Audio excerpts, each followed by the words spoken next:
Des policiers de l'Oregon aux États-Unis sont pris de court par une série de meurtres brutaux. Au premier coup d'œil, tous ces meurtres semblent n'avoir aucun lien entre eux.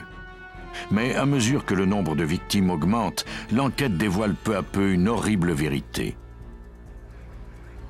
Une ville paisible de la Californie sert de toile de fond à un violent double homicide. Sans témoins ni indices importants, identifier un suspect devient un défi de taille pour les enquêteurs. Pour y arriver, ils devront être déterminés, ingénieux et avoir un peu de chance. Quand c'est un inconnu qui assassine, les indices deviennent la seule base de travail des enquêteurs. Les sciences judiciaires sont souvent leur seule chance de rendre justice aux victimes des visées mortelles de ces prédateurs.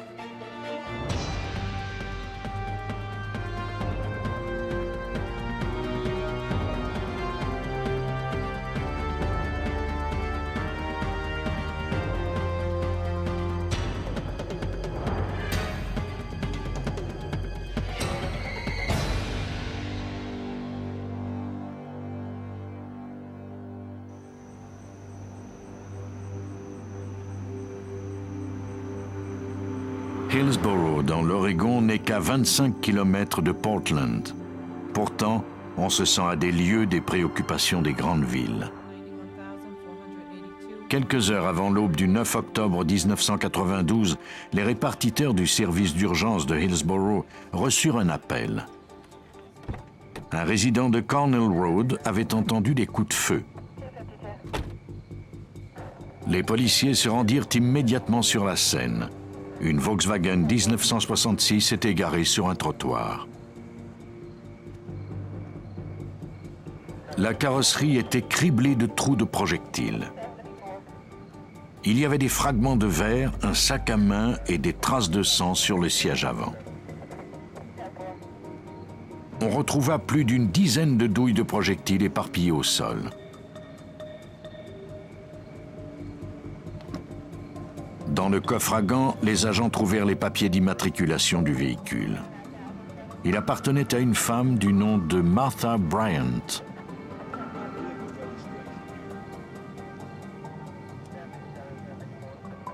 On trouva également son permis de conduire dans le sac à main. Martha Bryant, elle, avait disparu. Pendant que les policiers tentaient de reconstituer les événements, ils reçurent un appel des répartiteurs du poste de police. À environ 1 kilomètre de l'endroit où ils étaient, des témoins avaient aperçu le corps d'une femme gisant dans une mare de sang sur la route.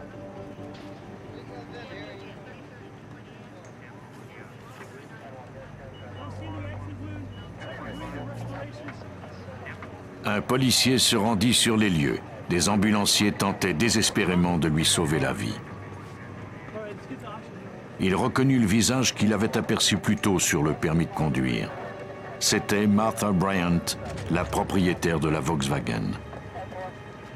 Elle avait été touchée par 2 projectiles. Les ambulanciers la conduisirent d'urgence à l'hôpital universitaire de Portland. Après s'être battue pendant quelques heures pour continuer à vivre, Martha Bryant, 41 ans, émit son dernier soupir.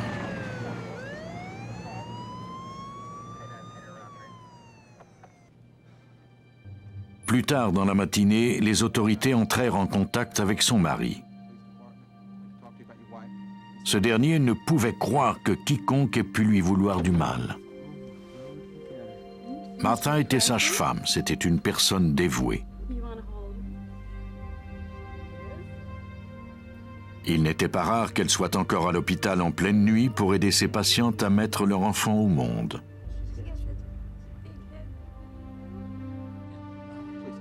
On ne lui connaissait aucun ennemi.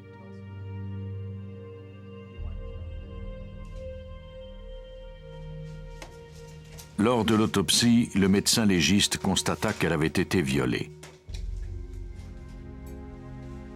Un de ses poumons était perforé d'une balle de 9 mm. Mais c'était un projectile de calibre 22 à la tempe droite qui l'avait tué. On recueillit ces projectiles et on les envoya au laboratoire judiciaire.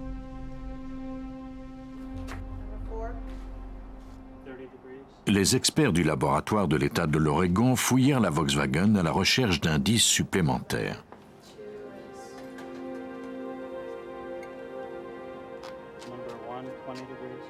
En analysant la trajectoire des projectiles, on s'aperçut que Martha avait conduit son auto sous une véritable volée de projectiles. Il n'y avait pas moins de 17 trous de projectiles dans la carrosserie de sa voiture.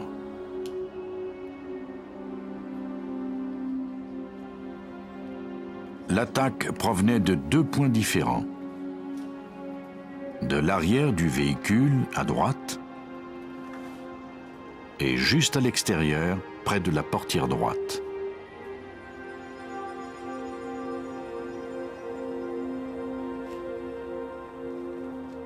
Cela ressemblait à une embuscade. Quelqu'un était résolu à l'éliminer.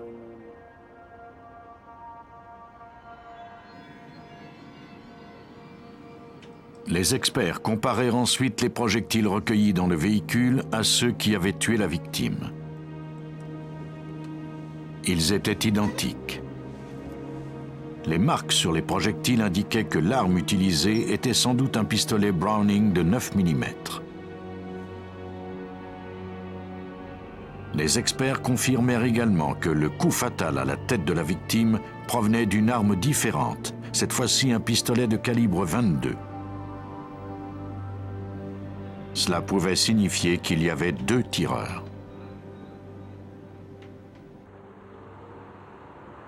Sans mobile du crime ni suspect, les policiers de Hillsborough étaient pessimistes quant à l'issue de cette enquête. On demanda au détective Michael O'Connell du service de police voisin de Washington County de prêter main forte aux enquêteurs. La nature violente de ce crime et le fait qu'il n'y avait aucun mobile apparent, c'était très particulier.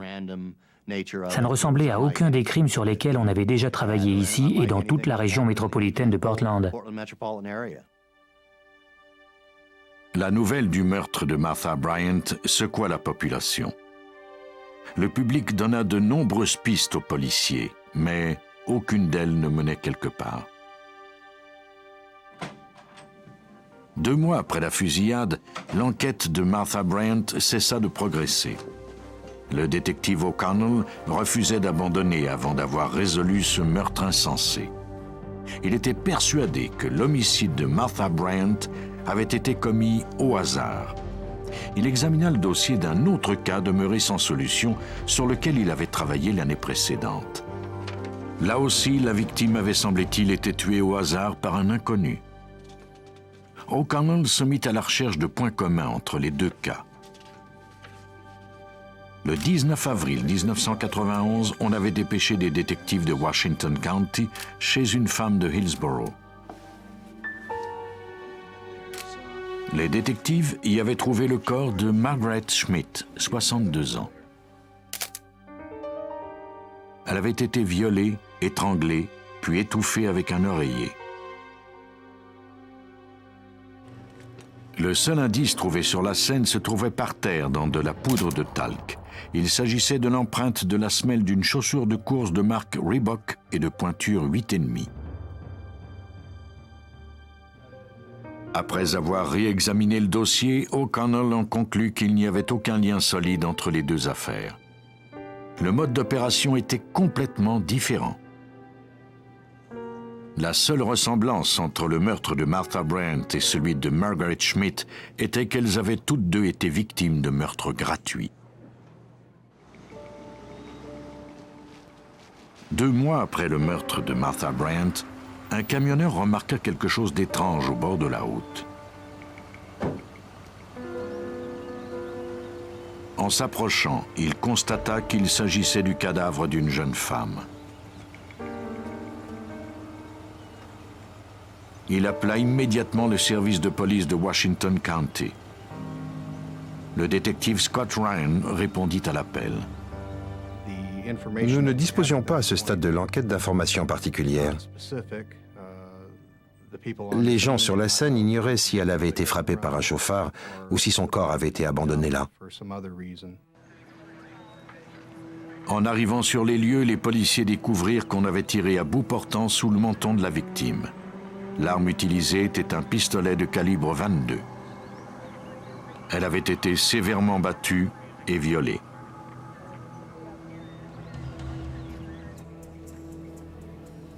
Ils introduisirent ces empreintes digitales dans la base de données de la police. La chance leur sourit. La victime avait commis un délit mineur quelques années plus tôt. Elle s'appelait Chanty Woodman. Elle avait 23 ans et vivait à Portland. Les détectives interrogèrent ses amis, mais aucun d'eux ne fournit d'informations utiles. Chanty était une personne indépendante d'esprit et toutes les personnes interrogées à son sujet semblaient l'apprécier. Tout comme les meurtres de Margaret Schmidt et de Martha Bryant, celui de Chanty Woodman risquait de ne jamais être élucidé.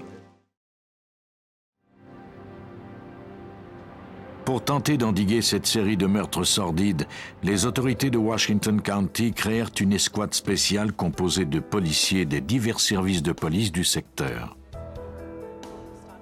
L'âge varié des victimes et la façon dont les meurtres avaient été perpétrés laissaient croire qu'il n'y avait aucun lien entre les cas. On avait bien utilisé un pistolet de calibre 22 dans 2 d'entre eux, mais les experts du laboratoire balistique avaient découvert qu'il s'agissait de 2 armes différentes. Au cours des mois qui suivirent, les policiers remontèrent des centaines de pistes pour chacun des 3 meurtres. Malgré leurs efforts, l'enquête ne progressait guère. Puis, il y eut d'autres meurtres. La paisible ville de Hillsborough semblait tout à coup être devenue le théâtre d'une vague de crimes violents.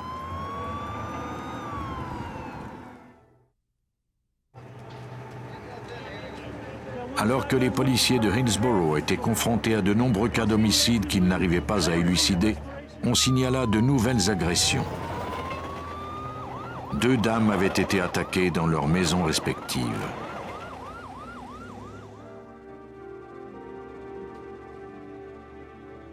Les policiers interrogèrent l'une des victimes qui se remettait de son agression à l'hôpital. Un homme était venu chez elle et lui avait demandé la permission d'utiliser son téléphone. Une fois à l'intérieur, il l'attaqua. Heureusement, la dame parvint à activer son système d'alarme à l'aide d'un pendentif spécial. Pris de panique, l'homme s'enfuit. La victime était persuadée que son agresseur était un homme qui avait déjà vécu dans son immeuble.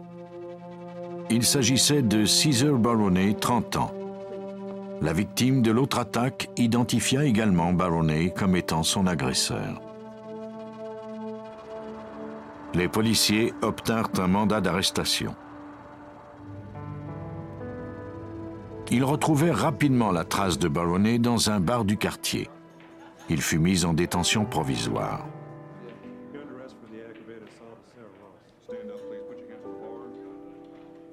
Cette fois-ci, contrairement au meurtre de Margaret Schmidt, de Martha Bryant et de Chanty Woodman, il semblait bien aux enquêteurs que cette nouvelle série d'actes violents serait réglée rapidement.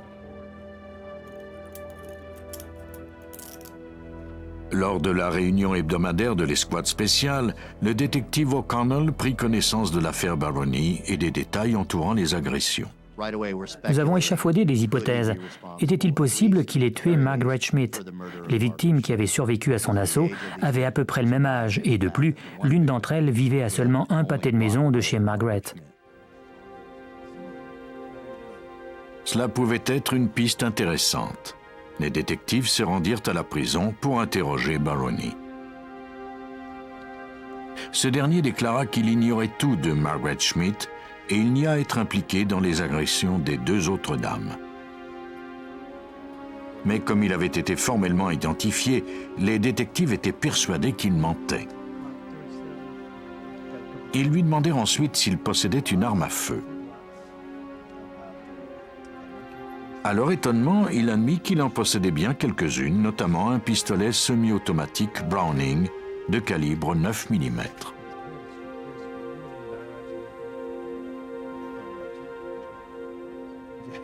Les enquêteurs étaient à la recherche d'une arme correspondant à cette description dans l'affaire entourant le meurtre de la sage-femme Martha Bryant. En soupçonnant Baroni d'être impliqué dans le meurtre de Margaret Schmidt, les enquêteurs avaient-ils mis au jour un lien quelconque avec un autre cas de meurtre non résolu? Ils obtinrent un mandat pour fouiller la maison où ils vivaient avec un ami. Ils se mirent à la recherche d'indices. L'homme qui vivait avec Baroni leur indiqua où se trouvait le pistolet semi-automatique Browning.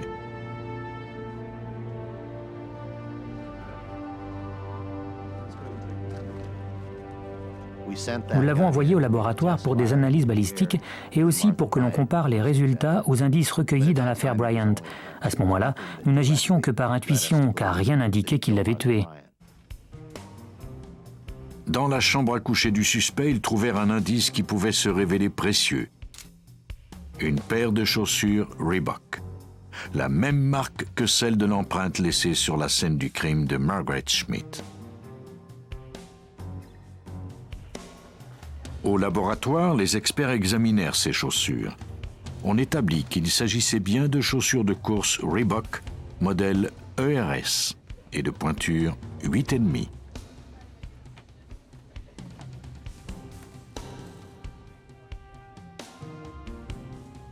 Les analystes superposèrent l'une d'elles à l'empreinte prélevée dans la maison de Margaret Schmidt.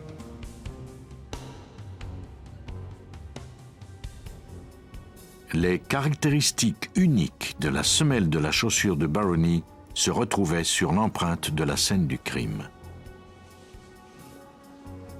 Cela prouvait donc que c'était lui qui l'avait laissée là.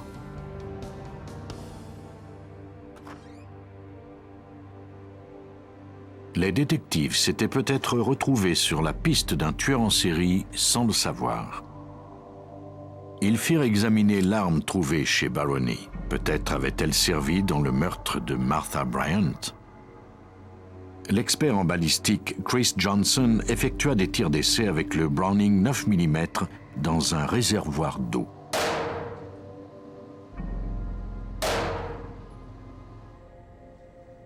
Puis, sous un stéréoscope, il compara les projectiles à ceux recueillis dans le poumon de Martha Bryant et dans sa Volkswagen.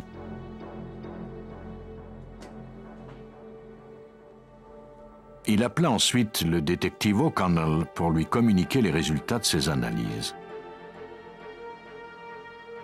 Chris Johnson a effectué le tir d'essai du pistolet Browning de calibre 9 mm et a conclu que seule cette arme pouvait avoir tiré les projectiles trouvés dans la Volkswagen. De plus, aucune autre arme au monde n'avait pu éjecter les douilles trouvées sur Cornell Road. Notre preuve était formelle. Cet indice était très incriminant, mais il ne prouvait pas que Baroni avait tiré le coup fatal, puisque celui-ci provenait d'une arme différente, un pistolet de calibre 22.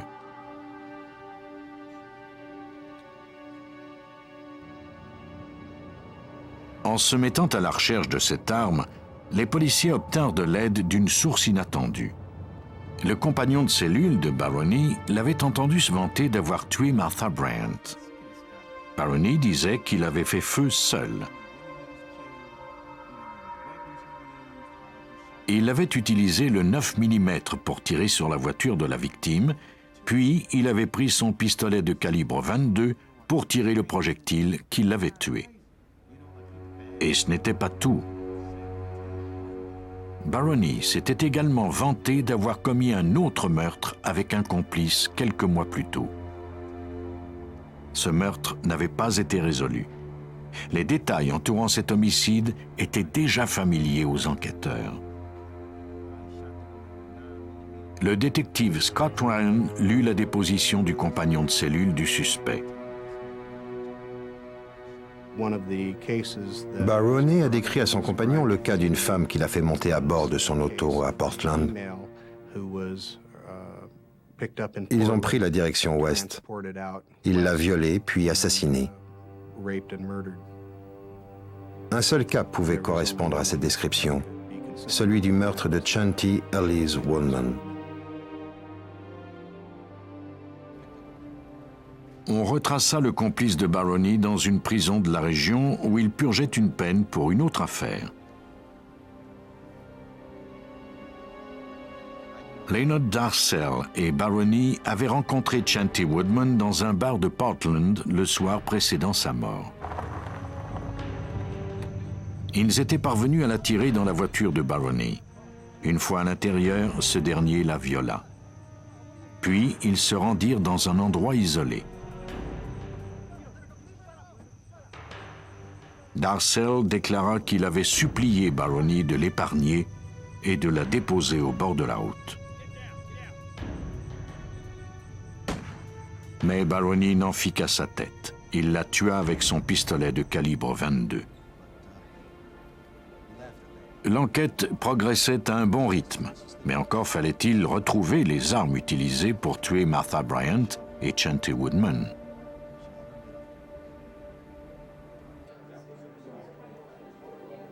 Au fil des interrogatoires des connaissances de Barony, les policiers apprirent qu'il cachait des armes un peu partout. De nombreux examens de cœur les gardaient pour lui.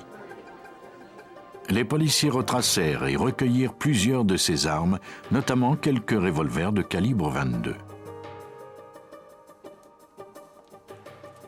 Ils les envoyèrent à Chris Johnson au laboratoire judiciaire de l'Oregon. Avant de procéder aux habituels tirs d'essai, Johnson nettoya le canon d'une arme dont la description correspondait à celle qui avait tué Martha Bryant. La blessure de Martha Bryant avait été faite à bout portant. Dans ces cas-là, il y a toujours des éclaboussures de sang caractéristiques. Nous avons pris des échantillons à l'extérieur, puis à l'intérieur du canon, pour voir s'il y avait du sang. Nous en avons trouvé.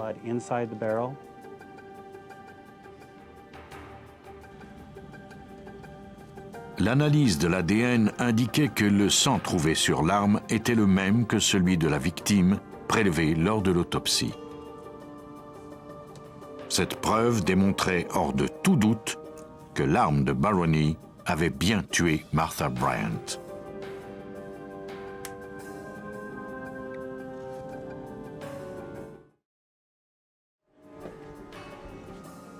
Les experts du laboratoire balistique purent également prouver qu'une autre arme de calibre 22 de Barony avait servi à tuer Chanty Woodman.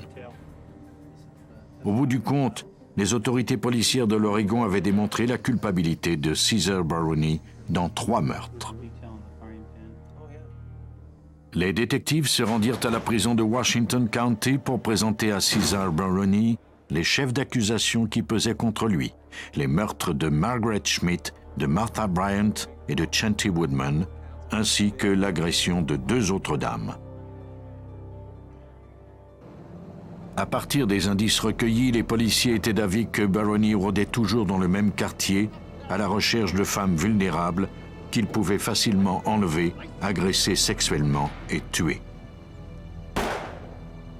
Il s'en prenait principalement aux femmes d'un certain âge, mais quiconque croisait son chemin pouvait devenir sa proie.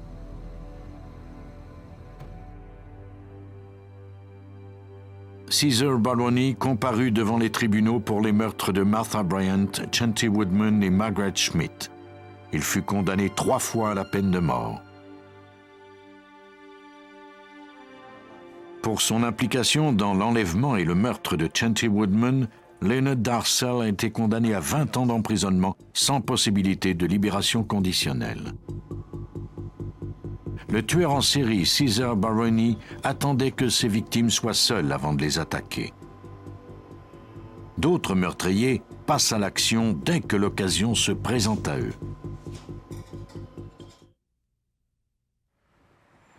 Atascadero est une charmante petite ville nichée au pied des collines près des côtes de la Californie. Mais un seul coup de feu allait faire voler en éclats le calme de cette ville.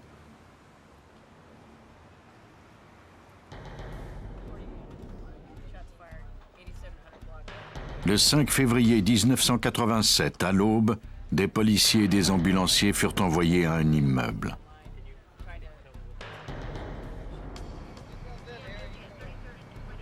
Ils y découvrirent le corps d'une jeune femme gisant sur le trottoir. Elle avait été touchée d'un unique projectile à la tempe gauche. Des membres de l'équipe de secours retirèrent de sa bouche le bas nylon qui lui avait servi de bâillon.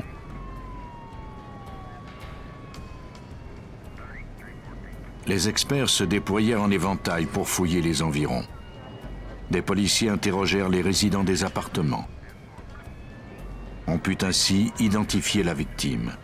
Elle s'appelait Lori Rainwater. Elle avait 22 ans.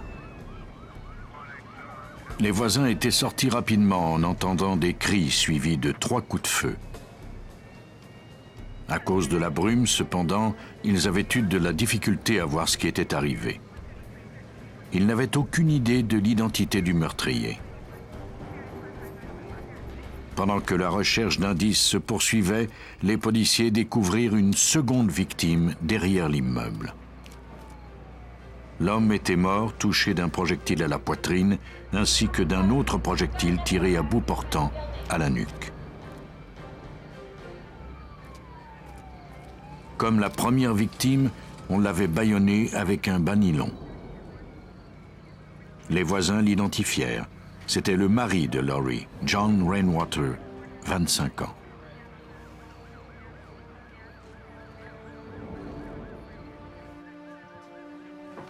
Les policiers se rendirent à l'appartement du couple qui était la proie des flammes. Après que l'incendie d'origine criminelle ait été éteint, on commença l'examen de la scène. Des éclaboussures de sang un peu partout laissaient croire que l'attaque avait été brutale. Il n'y avait aucune empreinte digitale.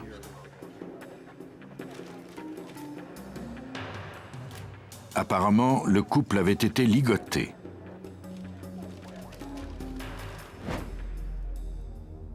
À preuve les quelques mètres de ruban adhésif que les policiers recueillirent. On trouva également des moufles de fortune, faites de chaussettes entourées de rubans adhésifs. On les avait sans doute fabriquées pour empêcher les victimes de défaire leurs liens.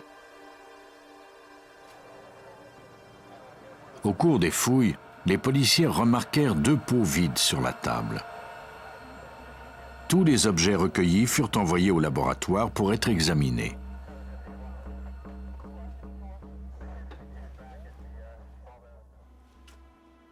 Le médecin légiste qui pratiqua l'autopsie des victimes constata qu'elles avaient subi de profondes lacérations infligées par un objet contondant. Certaines traces indiquaient qu'elles avaient été agressées sexuellement. Mais ce qui avait provoqué la mort de John et de Lori Rainwater, c'était un coup de feu à la tête provenant d'un revolver de calibre 38. On recueillit les projectiles pour les envoyer au laboratoire judiciaire du ministère de la Justice de la Californie. Pendant que les experts se mettaient à l'examen des indices, l'enquêteur Bill Hanley, du bureau du procureur de San Luis Obispo, chercha des pistes. Sans témoins, elles étaient plutôt rares. Les meurtres ont eu lieu vers 6 heures. C'était un matin très sombre et brumeux, et les témoins n'ont pas pu vraiment voir ce qui se produisait.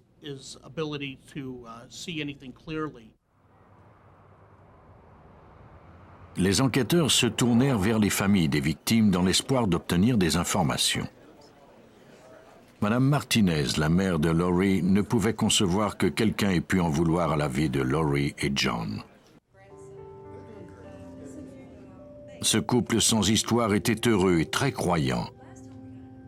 John et Lori avaient plusieurs emplois, notamment l'entretien de l'immeuble où ils vivaient.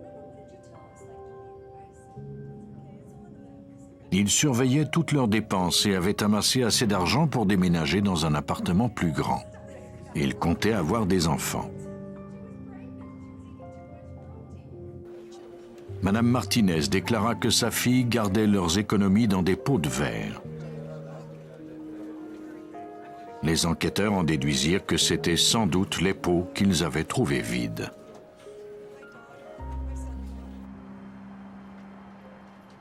Le mobile de ces meurtres sauvages était donc peut-être l'argent.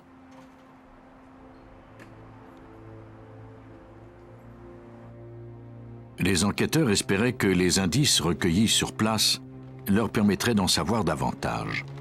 Marty Collins, expert en dactyloscopie, examina le ruban adhésif ainsi que les pots qui avaient vraisemblablement contenu les économies des Rainwater.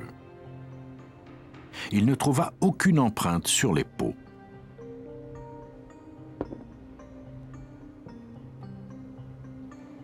Il examina ensuite le ruban.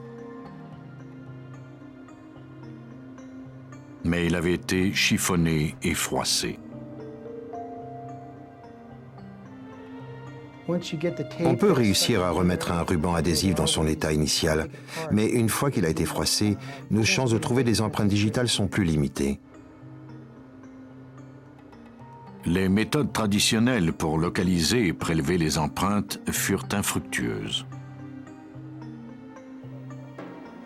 Il restait une autre technique à tenter, un procédé qui consiste à appliquer une teinture spéciale. Après l'avoir appliqué, Collins soumit le ruban à un éclairage laser. La teinture adhère aux empreintes latentes sur le ruban. Sous la lumière, il aperçut un petit bout d'une empreinte digitale.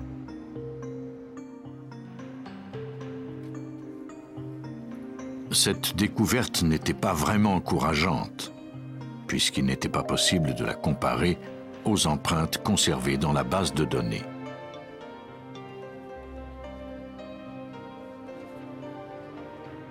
L'empreinte provenait de l'extrême pointe du doigt et non de la partie charnue sous le doigt qui sert d'habitude à la prise d'empreinte. Au cours des mois suivants, les policiers dressèrent une liste de suspects potentiels. Ils les convoquèrent ensuite pour les soumettre à un interrogatoire. Mais ils furent éliminés un à un suite à l'analyse dactyloscopique de leurs empreintes. Puis, le 29 avril 1987, 2 mois après les meurtres, les policiers reçurent un appel d'une femme qui croyait détenir des informations à propos du double homicide des Rainwater. Elle accepta de se rendre au poste pour répondre aux questions des policiers. Elle avait vu les Rainwater quelques jours avant leur meurtre.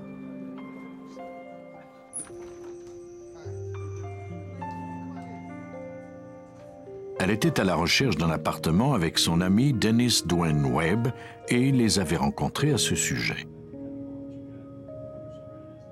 Les Rainwater percevaient les loyers pour le propriétaire, mais ils n'avaient pas la responsabilité de négocier les baux de location. Pendant qu'ils étaient chez eux, l'informatrice avait remarqué que son ami regardait avec insistance les pots remplis d'argent sur le comptoir de la cuisine.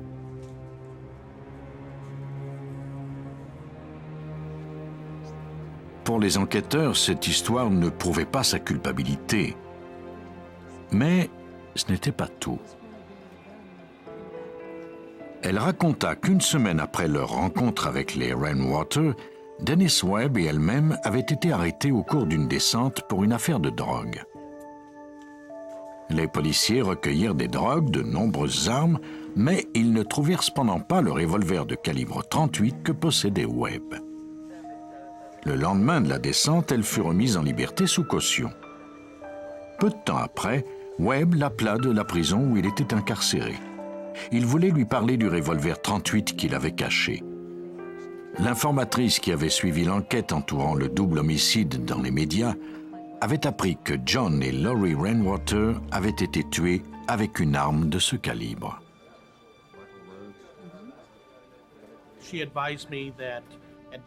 Dennis Dwayne Webb avait insisté pour qu'elle démonte l'arme, qu'elle se rende jusqu'à la côte et jette l'arme dans la mer du haut d'une falaise.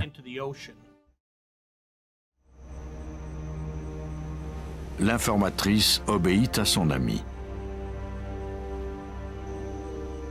Après avoir démonté l'arme, elle se rendit dans un secteur isolé sur la côte et elle la lança du haut d'une falaise d'une centaine de mètres.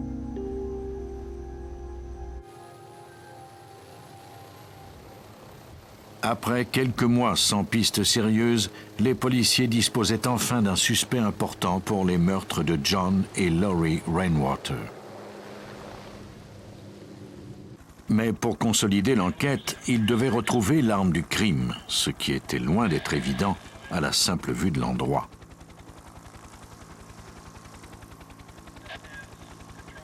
Honnêtement, quand je suis allé là et que j'ai vu où elle avait jeté l'arme, je me suis dit que nous avions peu de chances de la retrouver. Des membres de l'équipe de sauvetage du bureau du shérif de San Luis Obispo se rendirent à la falaise. Après l'examen des lieux, ils mirent au point un plan précis.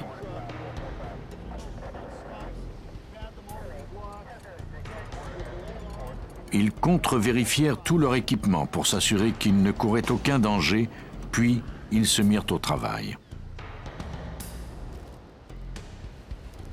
Ils descendirent en rappel le long de la falaise et fouillèrent la plage pour retrouver l'arme qui avait vraisemblablement tué John et Lori Rainwater.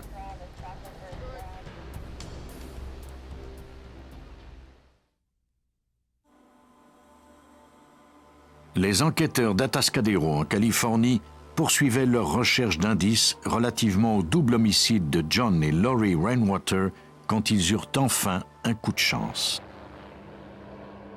Une informatrice avait reconnu avoir jeté l'arme du crime du haut d'une falaise d'une centaine de mètres dans l'océan Pacifique suite aux instructions de son ami Dennis Dwayne Webb. Trouver l'arme exigerait de la chance. Les deux hommes de l'équipe de sauvetage descendirent lentement le long de la falaise. À cause des risques encourus, ils mirent près de 3 heures avant d'atteindre le bas de la falaise.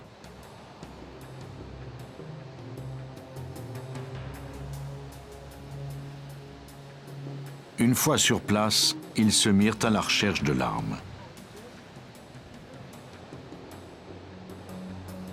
Une heure plus tard, ils n'avaient toujours rien trouvé.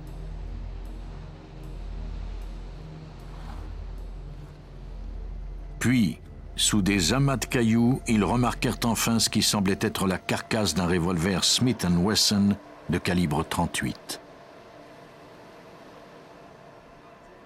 Il était endommagé, mais les policiers étaient enclins à croire que c'était l'arme du crime qu'ils cherchaient.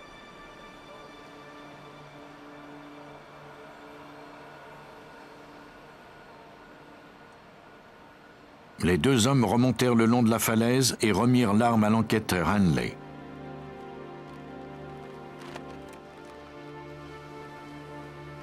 Pour ce dernier, la valeur de cet indice était douteuse.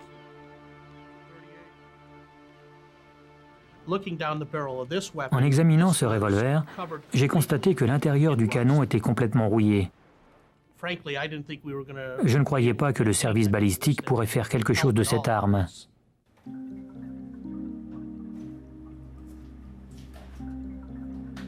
Les policiers envoyèrent l'arme au laboratoire judiciaire de l'État où des experts la démontèrent. Ils la nettoyèrent, remirent les pièces en place et procédèrent à un tir d'essai.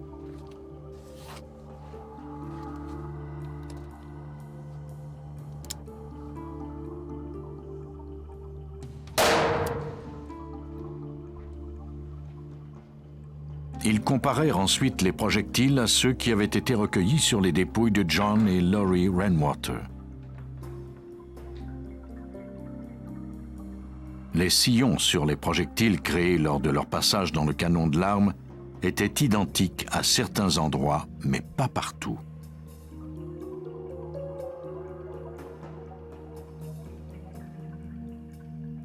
L'affaire allait bon train, même si les enquêteurs n'avaient pas encore prouvé que le suspect était l'auteur du double meurtre.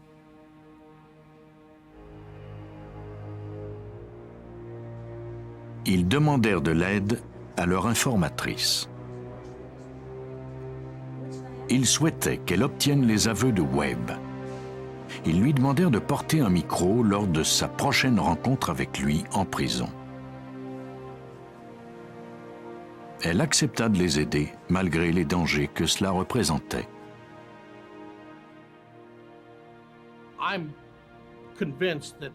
Je suis convaincu que ce qui motivait notre informatrice, c'était que justice soit rendue. À aucun moment au cours de l'enquête a-t-elle demandé qu'on fasse preuve d'indulgence par rapport à ses démêlés avec la loi ou demandé quelques récompenses monétaires. Elle voulait seulement que justice soit faite.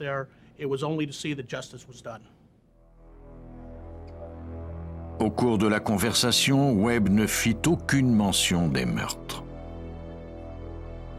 Il était persuadé qu'en prison, toutes ces conversations étaient enregistrées.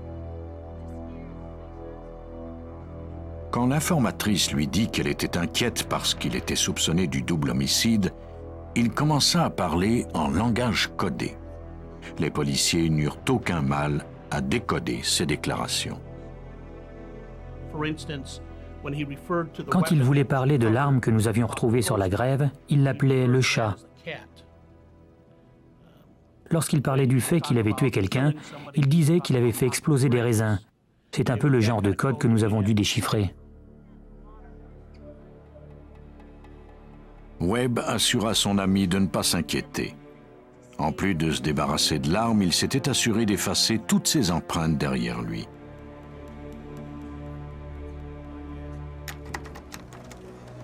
Les déclarations de Webb étaient certes incriminantes, mais ce n'étaient pas les aveux qu'espéraient les enquêteurs.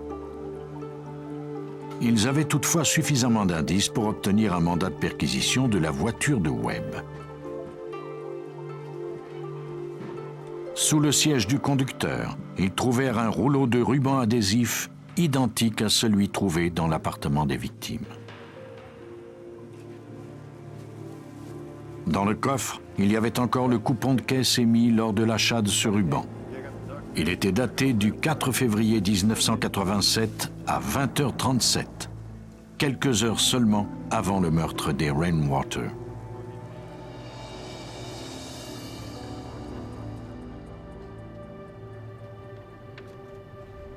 Même si les policiers étaient convaincus que Webb était l'auteur de ces meurtres, ils devaient prouver sa présence sur la scène du crime. Comme l'empreinte trouvée sur le ruban était celle de l'extrémité d'un doigt, ils n'avaient pas pu la comparer à celle dont ils disposaient du suspect. Ils demandèrent à la cour l'autorisation d'obtenir de nouvelles empreintes de Webb. Cette fois-ci, on prit également celle des extrémités de ses doigts. Marty Collins, du laboratoire judiciaire de la Californie, effectua l'analyse ultérieure. J'ai utilisé une loupe ultra puissante pour comparer les photographies de l'empreinte sur le ruban adhésif et celle de Dennis Webb. Une fois que j'ai identifié lequel des doigts avait laissé l'empreinte, j'ai trouvé un nombre suffisant de sillons caractéristiques pour compléter le travail d'identification. L'analyse prouvait que Dennis Dwayne Webb avait ligoté les victimes avec le ruban adhésif. Grâce à cette information, les enquêteurs purent le faire accuser des deux meurtres.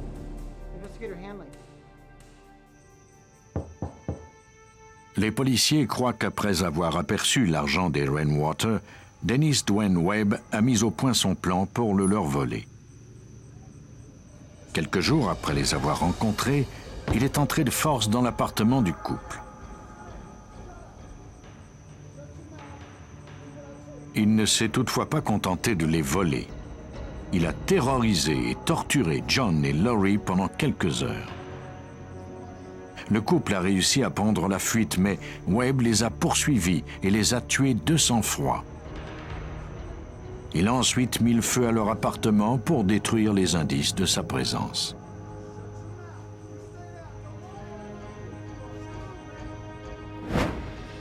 Le 20 juin 1988, Dennis Dwayne Webb a été inculpé d'entrée par effraction, de vol et de double homicide.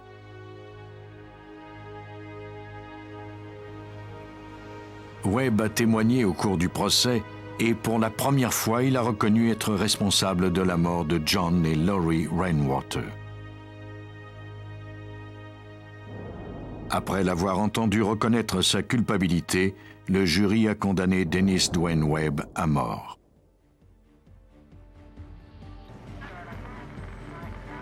Les homicides les plus difficiles à résoudre sont ceux où les victimes ne connaissaient pas leur meurtrier. Heureusement, comme tous les criminels, les tueurs en série laissent aussi des indices derrière eux. Les enquêteurs n'ont plus qu'à se tourner vers les experts en criminalistique pour résoudre ces crimes et faire en sorte que justice soit rendue.